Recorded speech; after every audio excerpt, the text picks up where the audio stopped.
41장에 있는 말씀을 펴시겠습니다. 창세기 41장 46절부터 있는 말씀을 펴시겠습니다.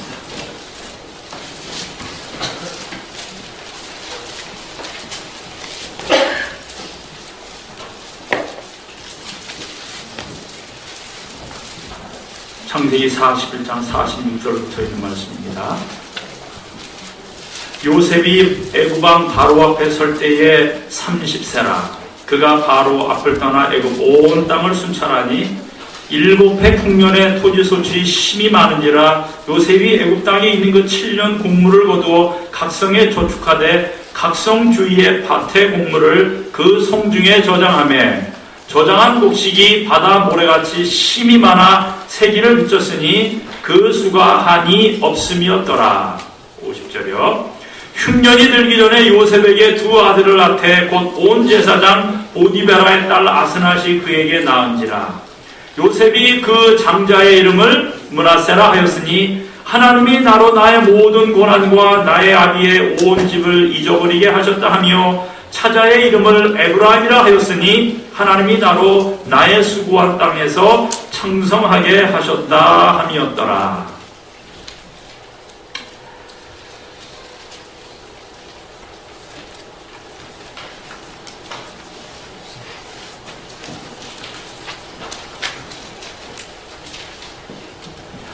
아름다운 노래를 부르는 한 가수가 있었습니다. 많은 사람들이 그 사람의 노래를 듣고 감동의 눈물을 흘렸습니다. 어떤 사람은 그의 삶에 잃었던 길을 다시 찾기도 했습니다. 노래를 듣고 감동한 어느 사람이 이 가수에게 물었습니다. 아우, 그 노래는 누가 가르쳐줬습니까? 그러자 이 가수는 엷은 미소를 띠며 대답하기를 슬픔이 가르쳐준 노래지요. 어느 날 내게 찾아온 슬픔이 인생의 의미와 노래를 가르쳐주었답니다. 노르웨이의 극작가 입센이라고 하는 사람이 쓴 소설에 나오는 이야기입니다. 어떤 사람은 슬픔을 만났을 때 자신을 학대하다가 길을 잃어버립니다. 그러나 어떤 사람은 슬픔이 가르쳐준 인생의 노래를 부르며 새로운 길을 찾아 행진합니다. 링컨 센터에서 스테파니 바스토스 양의 발레 공연이 있었습니다. 이 바스토스 양은 마이애미 뉴 월드 스쿨을 졸업한 재혼이었으나 95년도에 교통사고를 당했습니다. 이 사고로 그녀는 발레리나에게는 사형 선고나 다름없는 발목 절단 수술을 받았습니다. 절망의 나라를 보낼 수밖에 없었어요. 그녀의 모든 꿈이 다 사라졌습니다. 그러는 그녀에게 어머니는 이렇게 말했습니다. 얘야, 의족을 신고 춤을 춰보렴. 내가 잃은 것은 오른쪽 발목 하나뿐이지 않니? 이 바스토스 양은 어머니의 격려에 용기를 얻어 힘차게 제기했습니다. 그래서 유명한 발레리나로 등극합니다. 여러분, 환란이 모든 사람에게 찾아옵니까? 찾아옵니다. 그런데 그 환란 때문에 성공한 사람들이 있습니까? 있습니다.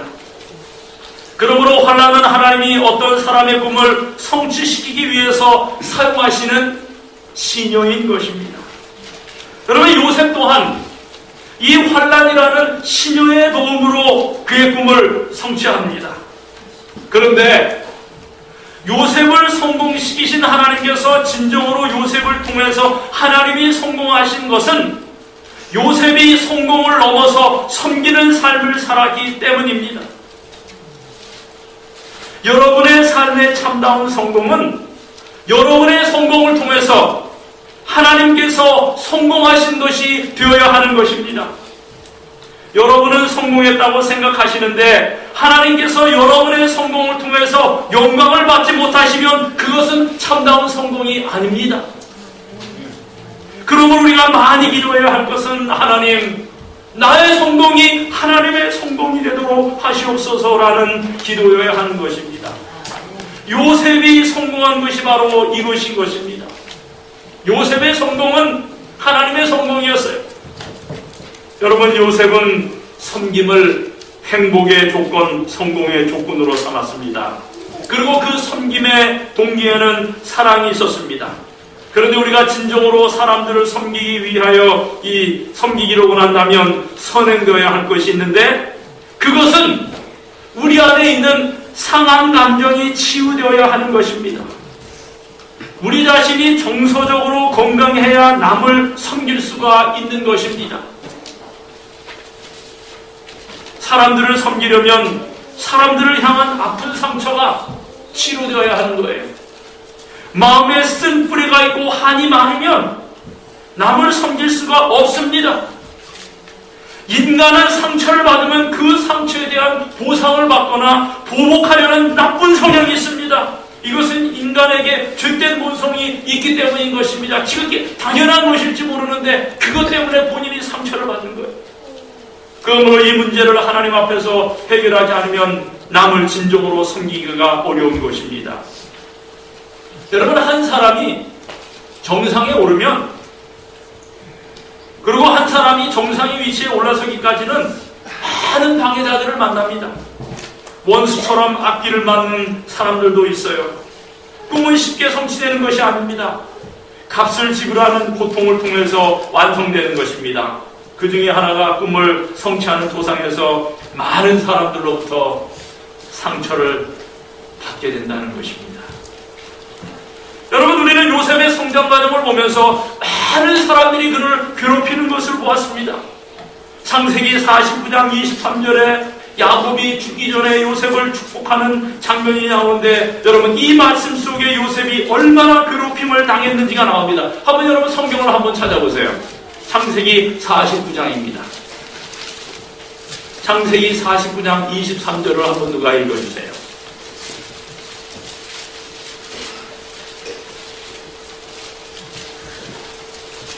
창세기 49장이요.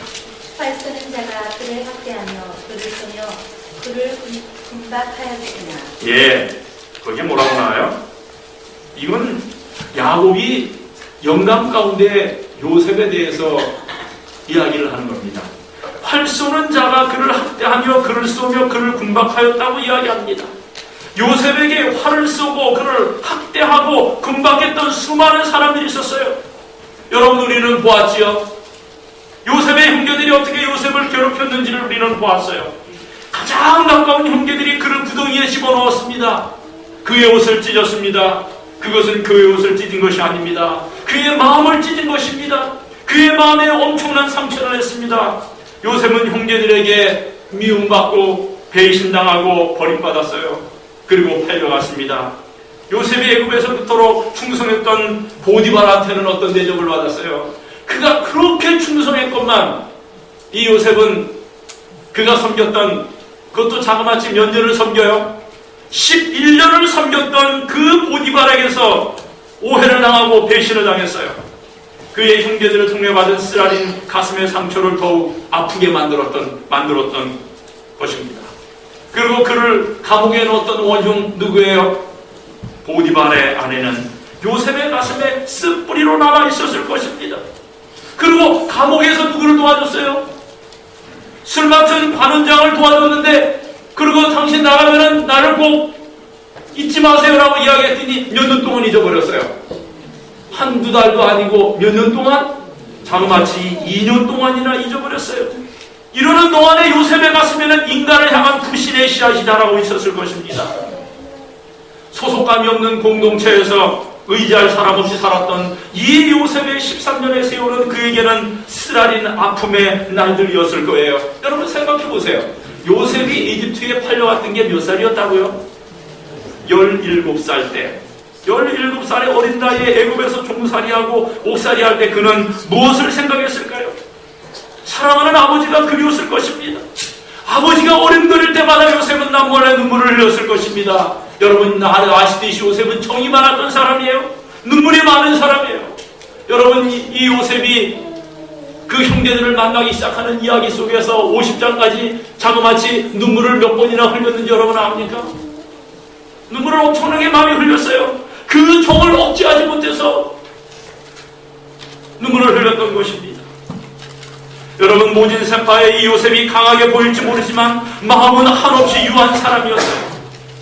요셉이 애굽에서 종살이를 할 때 가끔 고통스러운 과거의 현장이 악몽처럼 떠올랐을 것입니다. 형들의 안녕을 살피기 위해서 아버지의 심부름으로 도단에 갔는데 오히려 형의 안부를 살피기 위해서 도단에 갔던 그 요셉을 그 형제들은 구덩이에 넣었어요. 그 모습이 그에게 떠올랐을 거예요. 그리고 애고라는 자신을 외면한 채 형제들이 뭐를 먹었다고요? 음식을 태연하게 먹고 있었던 형제들의 모습이 생각났을 것입니다. 형님들, 제발 살려주세요. 제가 잘못했어요. 이제는 내가 더 이상 꿈이야기 하지 않을게요. 그리고 채색 옷도 입지 않을게요. 그리고 형들의 잘못을 다시는 아버지께 고자질하지도 않을게요. 애걸할 때에 그의 형제들은 그의 애걸을 외면했습니다. 여러분, 42장 21절을 보면 애굽으로 음식을 사러 내려왔던 이 형제들이 서로 무슨 이야기를 하는지 여러분 아십니까? 이렇게 이야기하고 있어요.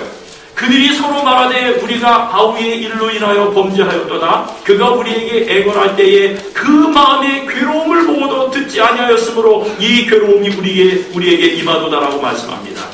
요셉은 형제들도 요셉의 마음의 괴로움을 보았고 알았다는 것입니다. 여러분, 요셉의 괴로움 마음을 여러분 느끼십니까? 그의 가슴에 얼마나 큰 상처가 있었는지 상상하시겠습니까? 여러분, 문제는 여기에 있습니다. 만약 요셉의 상처가 치유되지 않았다면 어떤 일이 벌어졌겠습니까? 요셉의 이 가슴에 있었던 응어리져 있던 이 상처가 치유되지 않았다면 요셉이 어떤 일을 하겠을까요? 요셉이 누렸던 권세를 가지고 세도를 부렸다면 어떤 일이 일어났으리라 생각되십니까? 아마도 요셉은 자신의 권력으로 지나간 과거의 원한을 갚는 일에 전념하는 비극적인 인생을 살았을 것입니다. 그래서 하나님은 요셉을 치료하시는 것입니다. 그의 상한 감정을, 그의 고통스러운 상처를 치유하십니다. 하나님은 요셉을 사랑하십니다. 그래서 그를 치유하시고 참으로 사람들을 사랑으로 섬기도록 도와주십니다. 여러분, 요셉의 인생이 과거에 머무르지 않고 미래를 향해 전진하도록 도와주신 것입니다. 하나님은 어떻게 요셉을 치유하십니까? 하나님은 꿈을 성취케 하심으로 요셉을 치유하십니다. 이것은 하나님이 치유하시는 많은 방법 중 한 방법이에요. 저는 여러분의 생에도 이런 축복된 역사가 있기를 간절히 소원합니다. 이런 치유는 참으로 축복된 치유인 것입니다.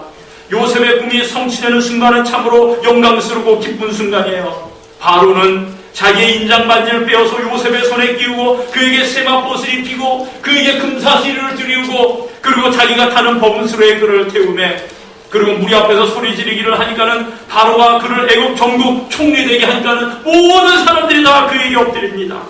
감히 상상할 수 없는 기쁨의 순간이 요셉에게 찾아왔어요. 그리고 그는 환경의 풍요로움을 마음껏 누리게 됩니다.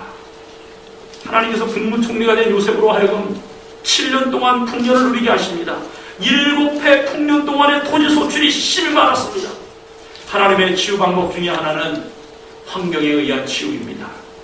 환경이 좋아지고 생활에 여유가 생기면 마음도 몸도 건강해집니다. 물론 환경을 초월하고 환경에 관계없는 사람도 있습니다만 보통 사람들은 대부분 환경의 영향을 받게 됩니다. 그래서 인간은 환경의 변화를 소원합니다. 인간은 소원을 성취하면 마음의 치유가 일어납니다. 마음의 변화와 건강의 변화와 관계의 변화가 일어납니다. 그래서 잠언 13장 19절에도 말씀하시기를 소원을 성취하면 마음이 달거니와 미련한 자는 악에서 떠나기를 싫어하느니라고 말씀합니다. 소원을 성취할 때 우리의 마음이 달게 됩니다. 우리의 마음이 달게 되면 우리의 상처도 치료가 됩니다. 예수님은 이런 치유를 요한복음 16장 21절에서 22절에 말씀하시기를 여자가 해산하는 경험을 미필어서 이렇게 이야기하고 있어요. 여자가 해산하게 되면 그때가 이르렀으므로 근심하나 아이를 낳으면 세상에 사람 난 기쁨으로 인하여 그 고통을 다시 기억지 아니하느니라. 지금은 저희가 근심하라. 내가 다시 너희를 보리니 너의 마음이 기쁠 것이요 너의 기쁨을 빼앗을 자가 없느니라. 여러분, 예수님은 여자가 출산을 기다리는 때는 좀 근심하지만은 고통 중에 해산한 후에는 마음이 기쁨이 충만하게 된다는 것을 아셨어요. 그래서 산모는 해산의 기쁨 때문에 지나간 고통을 기억하지 않는 것입니다. 성취의 기쁨이 성취하는 과정에서 품었던 고통을 모두 치유한다는 말씀입니다. 여러분, 여인들의 이야기를 들어보면 정말 해산할 때의 고통들에 대한 이야기를 들으면 얼마나 그 고통을 이야기하는지 몰라요. 여러분, 저도 한국에 있었다고 할 것 같으면 보통 여러분 요즘은 모르겠어요. 근데 이 미국은 이 여인들이 해산할 때 보통 그 산실에 남편과 같이 들어가게 하잖아요. 훈련을 받고 우리 집사람이 이제 애를 낳기 위해서, 특별히 첫째 아이를 낳기 위해서 이제 들어가가지고는 이제 옆에 있는데 집사람이 제 손을 붙잡는데 손을 붙잡고 진통이 올 때마다 제 손을 짓누르는데 이건 초인간적인 능력으로 제 손을 짓누르는 것 같습니다. 그 얘기를 들어보면 그 통증이 말로 표현할 수 없을 정도로 심하다는 거예요. 제가 1월 1일 날 저의 큰딸이 태어났는데 그때 또 제가 감기가 걸렸어요. 그래서 감기 걸린 형편에서 들어가가지고는 이제 그 해산을 다 먹어는 애가 태어나자마자 이제 가가지고는 들어놓았어요. 그런데 그러고 나서는 제가 평생 감기 걸려가지고는 해산 때 제대로 못 돌봤다고 늘 핀잔을 듣는데 그러면서 그 아이의 고통은 너무나도 힘들다는 거예요. 그런데 여러분, 그러고 나서 이제 우리 그러면 이제 그만 낫까? 그랬더니 하나도 나았는데 그때는 벌써 해산의 고통이 다 없어졌다는 것입니다. 애를 많이 낳는 사람들한테 얘기를 들으면 해산의 고통은 너무 엄청나지만 그 아이를 키울 때의 그 기쁨이 너무 커서 해산의 고통이 생각이 나지 않는다는 것입니다. 여러분, 출산의 고통이 너무 심해서 태어난 아이에게 맨날 째려보면서 내가 너 낳을 때 얼마나 아팠는지 알아? 하늘 엄마를 보신 적이 있습니까, 여러분? 하나님께서 여러분의 생에 풍성한 축복을 부어주셔서 여러분의 지나간 과거의 모든 고통이 치유되기를 간절히 축원합니다. 여러분, 하나님은 요셉에게 풍성한 복을 부어주시고 아들도 주십니다. 오늘 우리가 읽은 본문의 말씀 50절 51절을 한번 보셔요. 흉년이 들기 전에 요셉에게 두 아들을 낳았는데 온 제사장 보디베라의 딸 아스낫이 그에게 아들을 낳았는데 그 장자 이름을 무엇이라 불렀다고요? 그 장자 이름을 뭐라고요? 므낫세라고 하였고, 그리고 이 므낫세라고 한 이유가 어디에 있다고요? 51절에 보면 하나님이 나로 나의 모든 고난과 나의 아비의 온 집을 잊어버리게 하셨다 하며, 여러분, 아들의 이름의 의미가 므낫세라고 하는 의미가 잊어버리게 하다라고 하는 의미예요. 이 말씀 속에는 깊은 의미가 있습니다. 하나님은 요셉을 국무총리로 세우셔서 풍성한 축복을 누리게 하십니다. 7년 동안 풍년을 주셔서 넘치는 풍요함을 경험하게 하십니다. 아내의 사랑을 받으며 아들까지 낳게 합니다. 이런 과정을 통해 하나님은 요셉의 모든 고난뿐 아니라 아비의 온 집을 잊어버리게 하십니다. 그래서 그 아들의 이름을 므낫세라고 지었습니다. 하나님이 과거의 모든 아픔을 잊게 하셨다는 뜻입니다. 여러분, 이런 축복된 경험을 통해서 요셉의 상한 마음은 치유됩니다. 그는 어느 누구에게도 원한을 품지 않기로 결정합니다. 잊어버리기로 선택합니다. 여러분, 사실 권세 있는 자가 원한을 품으면 어떻게 되는지 압니까? 무서운 파괴를 하게 되는 것입니다. 권세 없는 자가 원한을 품어보아야 큰 영향력을 미치지 못하지만 높은 자리에 있는 사람이 원한을 갚기로 결정하면 무서운 결과를 가져오는 것입니다.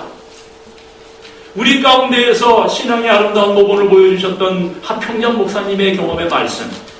이 목사님이 한국에서 목회하시면서 자기의 동료의 목회자를 이제 경험을 하셨는데, 이 목회자가 어느 시골 합회에 발령을 받아서 목회를 하는데 그곳에서 너무 이 목사님을 너무 어렵게 하는 그런 한 집사님이 있었다는 거예요. 그래가지고 그 집사님이 그냥 그 교회에 오래 아니 4년 있는 동안에 너무 이 목사님을 어렵게 해가지고 이 사모님이 목회 나온 지 얼마 안 되는 이 목사님 사모님이 정신쇠약증에 걸렸어요. 그래가지고는 합회에다 요청을 해가지고는 아예 그냥 교회를 옮긴 것이 아니라 아주 그냥 합회를 옮겨버렸습니다. 그래가지고 이 목사님이 그 합회에서 목회를 또 성공적으로 하셔가지고는 어디까지 올라갔느냐면은 합회를 통해서 연합회에 중요한 직책을 맡게 된 거예요. 그러니까 시간이 흘렀습니다. 그러나 그때 젊었을 때 그 목사님이 받았던 그 마음의 상처는, 그 원한은 마음 가운데 지어지지 않고 있었던 거예요. 시간이 몇 지나서 이제는 이 집사님도 장로가 되었고, 그러고는 자녀들이 관여하여 결혼을 할 때가 되었다는 것입니다. 근데 어떻게 이제 중매가 들어가는데, 이곳에서 목회했던 목사님에게 이 장로님의 가정에 대해서 물어보게 된 일이 있었다는 거예요. 그러니까 이 목사님이 그 경험이 너무 기가 막힌 경험이어서 아직까지 그 마음에 있는 그 뿌리를 해결하지 못해서 이 목사님이 그때를 생각하면서 치를 떨면서 이 장로님에 대한 이야기와 그 가정에 대해서 좋지 않게 이야기를 하기 시작한 거예요. 그래가지고는 그 이야기가 퍼져나가기 시작해가지고는 이 장로님의 자녀가 3자녀가 있는데 그 3자녀들이 한결같이 결혼이 힘들게 된 거예요. 이 목사님이 너무나 높은 위치에 있다 보니까는 이 목사님이 한 말씀이 그 주변에 있는 목사님들에 다 퍼졌고, 그 목사님들이 전국을 다니면서 그 목사님의 경험을 이야기하면서 어떻게 그때 그 이야기가 다 퍼져나가게 된 거예요. 그래서 그 자녀들이 결혼길이 다 막혀가지고는 딸 한 사람은 너무나도 교원에서 중매할 때마다 되지는 않아가지고는 안 돼서 결국은 믿지 아니하는 남편을 얻어가지고는 결혼하는 바람에 신앙에서 완전히 떠나가게 되고 다 이루어지지 않은 거예요. 그러면서 이 평정 목사님이 그런 말씀을 하시면서 목사의 마음속에서도 원한이 자라면 결국 안 된다고 하는 말씀을 이전에 우리 후배 목사들 앞에 놓고 말씀을 하셨던 것입니다. 여러분, 원한을 품는다는 것은 어떤 좋은 일이 아니고 자칫하면 자녀들에게까지 영향이 미치는 것입니다. 왜냐하면 더군다나 우리 안식일 교회는 너무 좁기 때문에. 그리고는 여러분, 한번 우리 교회에서 한 목사님이 설교하실 때 목사님 한번 그런 말씀하셨어요. 여러분 교인들끼리 사이가 좋으셔야 합니다. 여러분들끼리 사이가 좋지 않으면 여러분 자녀들에게 삶에까지 영향이 갑니다. 여러분의 자녀들이 십자가 잘 가려면 여러분 사이가 좋아야 합니다. 그렇게 말씀을 하시더라고요. 경험에서 우러나는 말씀이셨던 것 같아요. 근데 원한을 품는다는 것 어떻든 좋은 일이 아니고 자칫하면 자녀들에게까지 영향이 미치는데, 여러분 우리나라 이 수천 년의 역사를 가만히 살펴보면 아름다운 전통도 있지만 어떻게 보면 복수와 보복의 역사라고 해도 과언이 아닙니다. 여러분, 연산군이 폭군이었습니까? 광해군이 폭군이었습니까? 모두 복수와 보복의 화신이었기 때문에 그래요. 다 한결같이 자기의 어머니가 당파 싸움에 연루가 되어가지고는 결국 어떻게 됐어요? 역적으로 몰려 처형당하는 그런 비극을 그들이 듣고는 그들이 왕이 돼서 어마어마한 피바람을 몰고 오는 역사가 우리 대한민국의 역사인 것입니다. 그런데 여러분, 이것은 단지 우리 민족에게서만 나타나는 현상이 아닙니다. 중국의 역사나 이스라엘의 역사나 세계의 역사도 마찬가지입니다. 권력을 차지하고 유지하기 위해 죽이고 보복하는 역사라고 해도 과언이 아닌 것입니다. 그런데 누구는 달랐어요? 우리의 주인공 요셉은 달랐어요. 요셉의 생애 가운데는 그에게 상처를 준 사람에 대한 보복의 흔적이 없습니다. 그의 형제들에게도, 그를 감옥에 넣었던 보디발의 아내에게도, 자기를 잊은 술 맡은 관원장에게도 보복하지 않습니다. 그것은 하나님의 은혜가 요셉의 마음에 함께 있었고 성령께서도 그의 마음을 붙잡아 주셨기 때문에 그런 것입니다. 그리고 요셉 또한 사랑과 용서의 길을 선택했기 때문인 것입니다. 왜 하나님은 요셉에게 그의 고난과 그 아비 온 집의 일을 잊게 하셨을까요? 그 이유는 하나님의 축복은 용서한 사람에게도 부어지기 때문입니다. 여러분, 요셉이 그의 과거의 고난과 형제들이 자기에게 한 모든 일을 잊기로 결정한 것은 용서를 전제로 한 것입니다. 용서한다는 것은 용서하는 것과 잊는다는 것은 함께 갑니다. 누군가를 용서한다는 것은 그의 지나간 과거를 잊기로 선택했다는 것을 의미하는 것입니다.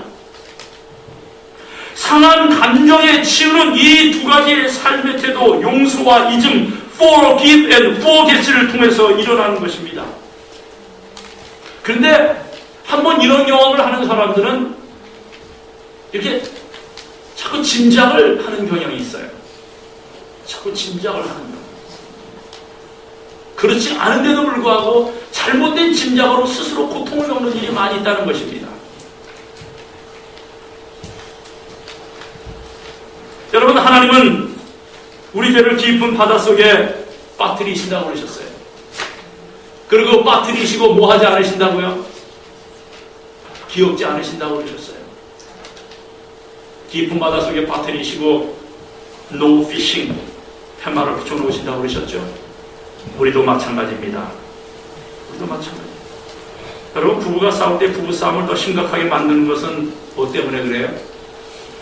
요놈의 과거 때문에 그래요. 과거 때문에. 어떤 남자가 친구에게 이런 말을 했대요. 내 마누라는 부부싸움을 할 때마다 얼마나 히스토리컬한지 모르겠어. 그러자 이 말을 듣고 있던 친구가 지적하기를 친구야, 그럴 때는 히스토리컬이라고 하는 것이 아니라 히스테리컬이라고 하는 거야. 그러자 이 남자가 말하기를 이 친구 내가 영어를 모르는 줄 아나? 나도 잘 아는데 우리 마누라는 너무나 히스토리컬하다고. 친구가 그 말이 무슨 뜻이냐고 묻자 그는 이렇게 설명해 줬어요. 우리 마누라는 싸울 때마다 늘 과거를 들추기 때문에 히스토리컬하다는 거예요. 여러분, 우리가 배워야 할 거는 하나님의 축복은 용서하는 마음 위에 풍성하게 임한다는 것입니다. 요셉이 그의 형제들과 그를 괴롭힌 사람들을 용서하고 그들의 허물을 잊기로 결단한 후로 더 놀라운 하나님의 축복을 경험합니다. 그래서 하나님이 둘째 아들을 주셨어요. 뭐라고요? 52절을 보시면은 첫째 아들의 이름 므낫세. 그 므낫세의 의미는 뭐라고요? 하나님이 잊게 하시다라는 뜻이고, 그 다음에 둘째 아들의 이름을 주셨는데 그 이름은 뭐라고요? 에브라임의 의미는 뭐라고요? 하나님이 나로 나의 수고한 땅에서 창성하게 하셨다 함이었더라. 창성함이라는 뜻입니다. 요셉은 둘째 아들의 이름을 창성이라는 뜻을 가진 에브라임으로 지었어요. 첫 번째 아들 므낫세를 낳은 사건이 요셉에게 있어서 용서의 사건이었다면 두 번째 아들 에브라임을 낳은 사건은 창성함의 사건이었던 것입니다. 요셉이 그의 형제들을 용서한 다음에 하나님은 더 놀라운 축복과 창성함을 주셨어요. 요셉은 원한 맺힌 모든 사람들을 용서한 후에 더 큰 축복과 더 놀라운 은혜를 체험합니다. 여러분, 용서는 축복을 가져옵니다. 원하는 다른 사람을 파괴하기 전에 자기 자신을 먼저 파괴합니다. 다른 사람을 미워한다는 것은 다른 사람을 미워하기 전에 자신이 미움의 불덩이를 안고 고통을 받아야 하는 것입니다. 사실 용서는 다른 사람을 위해서 하는 것이 아닙니다. 누구를 위해서 하는 거예요? 자기 자신을 위해서 하는 것입니다. 용서는 하나님의 축복의 통로입니다. 회개하면 천국이 임합니다. 용서는 치유의 능력이 있습니다. 그래서 서로 죄를 고백하라고 말씀합니다. 야고보서 5장 16절에는 이러므로 너희들을 서로 구하며 병낫기를 위하여 서로 기도하라. 의인의 간구는 역사하는 힘이 많으니라고 말씀합니다. 서로 용서를 빌고 용서를 베풀고 병낫기를 위해 기도할 때 치유의 역사가 나타난다는 것입니다. 예수님의 마음은 용서하는 마음입니다. 예수님을 보시기 바랍니다. 십자가에서 드린 기도는 용서의 기도였어요. 누가복음 23장 34절에서 기도하시기를 예수께서 가라사대 아버지여 저희를 사하여 주옵소서 자기의 하는 것을 알지 못함이니이다 하시더라. 그런데 이 기도를 듣고 있던 병정들이 십자가에서 뭔 짓을 하고 있어요? 저희가 그의 옷을 나눠 뭐 할세? 죄를 뽑을세라고 말합니다. 그런데 예수님은 벌써 그들의 죄를 용서해 주셨어요. 예수님은 부활 후에 자신을 3번 부인한 베드로와 십자가 앞에서 자기를 버리고 떠난 제자들을 만나 용서하셨습니다. 그들을 축복하셨습니다. 그들을 사랑하셨습니다. 성령을 부어주시고 사명을 맡기셨어요. 여러분, 용서는 더 큰 축복을 가져옵니다. 하나님의 축복을 담은 수레는 용서의 수레입니다. 용서라는 수레 위에는 하나님의 놀라운 축복이 쌓여 있습니다. 여러분, 요셉이 탄 수레는 여러 수레를 타네요. 그죠? 처음에 요셉은 무슨 수레를 탔어요? 요셉은 고난의 수레를 탔어요. 고난이 다 끝나자 이 요셉은 무슨 수레로 갈아탔어요? 복음 수레로 갈아탔네요. 그리고 요셉은 이 먹을 수레에 오래 머물지 않고 그는 무슨 수레를 다시 갈아탑니까? 용서의 수레로 갈아타고 있는 것입니다. 용서는 우리에게 상처를 입힌 사람들을 풀어주는 것입니다. 용서는 우리에게 아픔을 준 사람들의 앞길을 열어주는 것입니다. 바로 그때 그들의 인생뿐만 아니라 나의 인생, 우리들의 인생도 풀리는 법입니다. 우리들의 앞길도 함께 열리는 것입니다. 우리의 형제들과 이웃들을 섬기기 위해서 그들을 먼저 용서해야 한다는 것입니다. 후에 요셉이 그의 형제들을 섬길 수 있었던 것은 그가 형제들을 하나님 앞에서 용서했기 때문인 것입니다. 만약에 상처가 남아있었다면 요셉에게서 복수라는 독침이 나갔을 것입니다. 상처는 치유되어야 합니다. 상처가 치유되지 않으면 고름이 생기고 그 상처에서 독이 나갑니다. 상처는 다른 사람을 죽이는 것이 아니라 바로 자신을 죽이는 것입니다. 또한 주위에 있는 사람들을 괴롭히는 무서운 독이 됩니다. 바로 그것이 쓴 뿌리인 것입니다. 그러나 상처가 치유되면 놀라운 일들이 일어납니다. 과거의 고통스러운 기억도 아름답게 해석됩니다. 과거의 사건 속에 담겨있는 독소들이 사라집니다. 아무런 원한 없이 과거의 사건을 직시하는 능력이 생기는 것입니다. 그리고 하나님의 안목에서 과거를 해석하는 해석 능력이 생깁니다. 여러분, 인생에서 가장 중요한 능력 가운데 하나가 뭐예요? 해석 능력이라는 것입니다. 칼 메린더라고 하는 사람은 이렇게 이야기했어요. 사건보다 더 중요한 것은 해석이다 라고 이렇게 말했습니다. 해석 능력이란 내게 일어난 모든 사건을 하나님의 안목으로 보는 것입니다. 하나님의 말씀의 원리를 따라 사건을 해석하는 것입니다. 우리 그리스도의 삶의 원리 아시죠? 롬 8:28 뭐예요? 로마서 8장 28절 뭐라고요? 우리가 알거니와 하나님을 사랑하는 자 곧 그 뜻대로 부르심을 입은 자들에게는 모든 것이 협력하여 선을 이루느니라. 하나님의 안목이라는 새로운 안경을 쓰고 인생을 보면 기적이 나타나는 것입니다. 지나간 과거의 사건 속에서 하나님의 손길을 봅니다.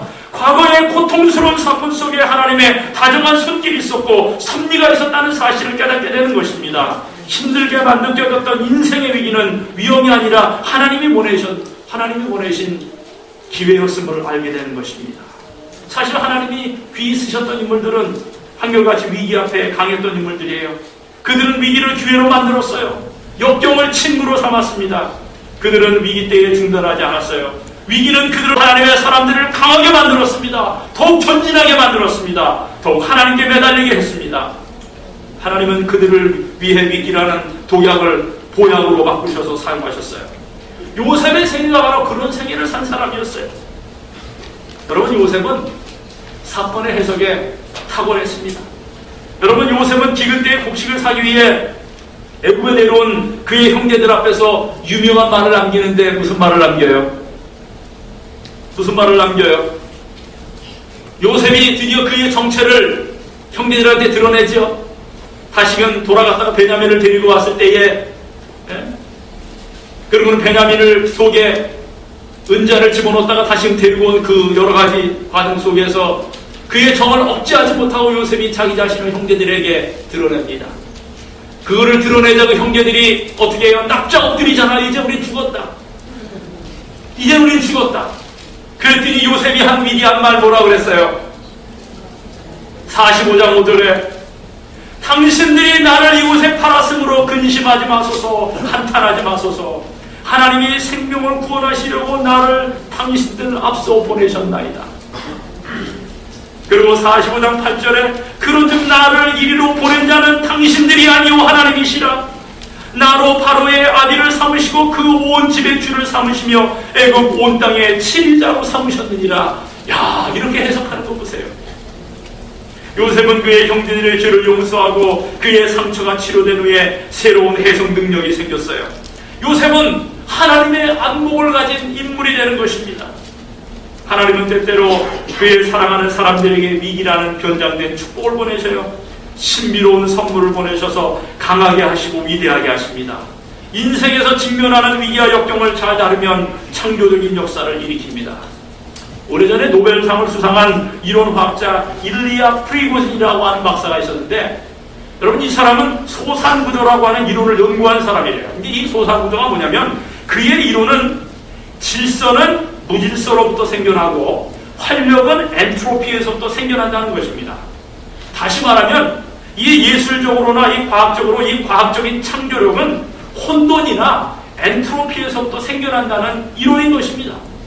그래서 수준 높은 질서와 지혜는 바로 혼돈, 동요, 무질서 속에서 생겨난다는 것이 그의 이론인 것입니다. 엄청난 이론인 것 같은데 가만히 보니까 노벨상을 받을 만큼 거창한 이론인 것 같은데 성경을 하는 우리가 창세기 1장을 딱 살펴보니까 벌써 이 이론이 나와 있는 것입니다.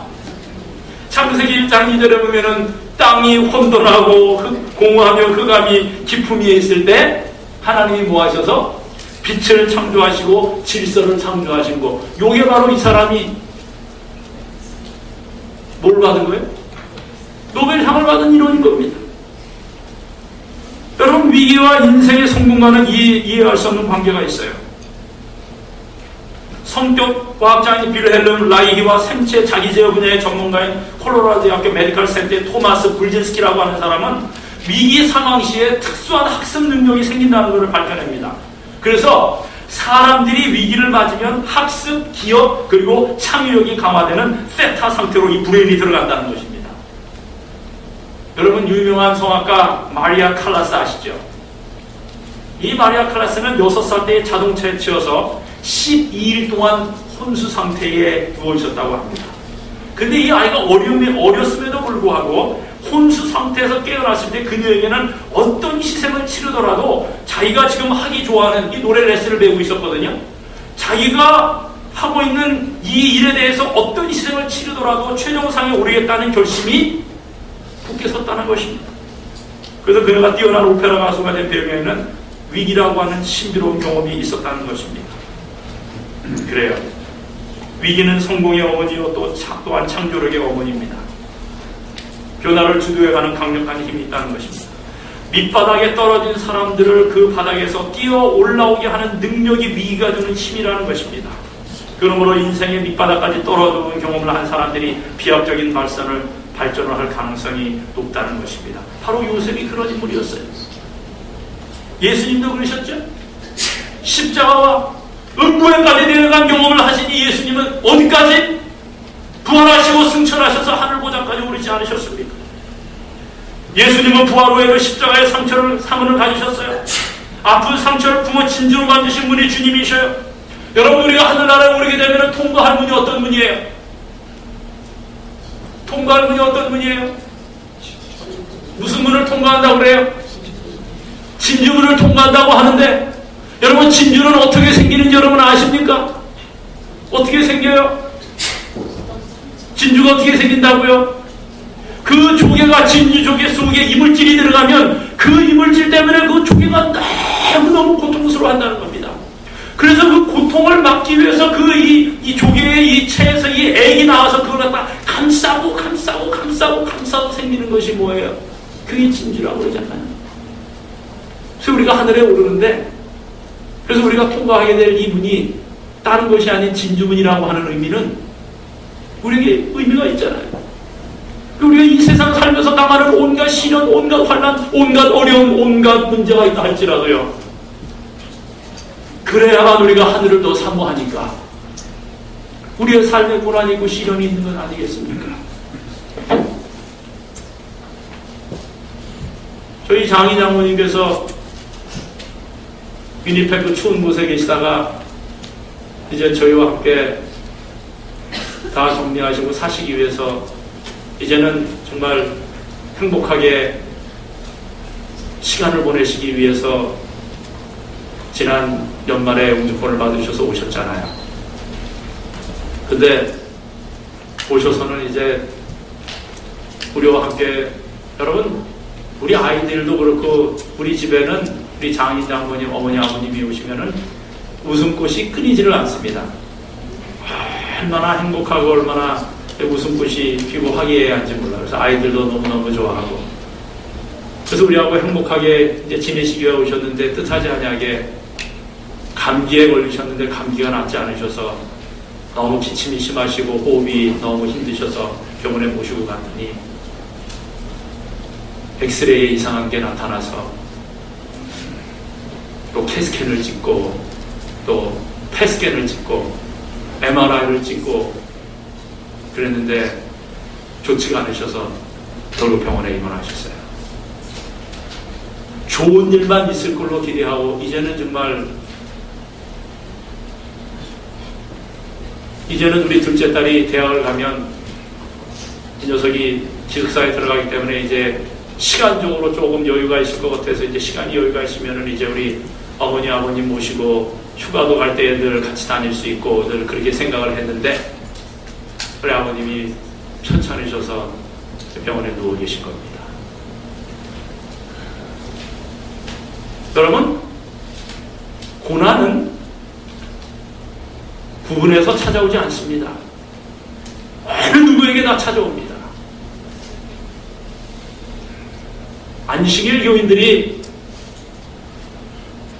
건강식하고 뉴스타트 지키는데 뭐 이렇게 아프냐라고 말씀하시는지 모르지만 여러분, 하나님의 택한 백성들에게는 원래 성경적으로 보면 늘 고난이 따라왔어요. 그 고난을 어떻게 해석하는지에 따라서 우리에게 달려있는 것입니다. 욥은 그런 고난을 받아야 했기 때문에 받은 것입니까? 아닙니다. 믿음대로 살고 신실하게 살아도 결국 이 세상은 죄의 환경으로 지배되기 때문에 사망의 왕노로 타는 세상이기 때문에 그렇게 되는 것입니다. 여러분.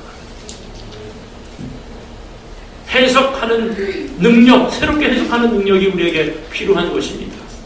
그런 고난 속에서 하나님이 우리에게 원하시는 것은 하나님께 가까이 나아가는 것을, 하나님께 더 가까이 나아가는 것, 더 긴밀해지는 것을 원하는 거예요. 저희 아버님하고 제가 말씀을 많이 나눌 수 있는 기회가 생기는데 우리 아버님께서는 할아버님이 아주 일찍 돌아가셨어요. 그리고 제일 큰 형님 되시는 분도 상당히 일찍 돌아가셨습니다. 그래서 저희 아버님이 이제 위에 또 형님이 한 분 계시는데 얼마 전에 형님하고 말씀을 나누시면서 하시는 말씀이 우리는 천성적으로 수명이 짧은 가정에서 우리가 자랐기 때문에 아마 지금 우리가 살고 있는 이 삶도 하나님이 덤으로 주신 삶일 거다. 어떠하든지 매일 하루하루를 하나님 앞에 감사하며 하나님이 주신 덤으로 사는 삶이라고 생각하고 믿음대로 살도록 하자라고 하는 말씀을 나누셨다는 거예요. 그렇지 않습니까? 그렇지? 그런 사람에게는 이미 고난은 고난이 아닙니다, 여러분. 그래서 우리가 진주문에 들어간다고 하는 이유가 바로 거기에 있는 거예요.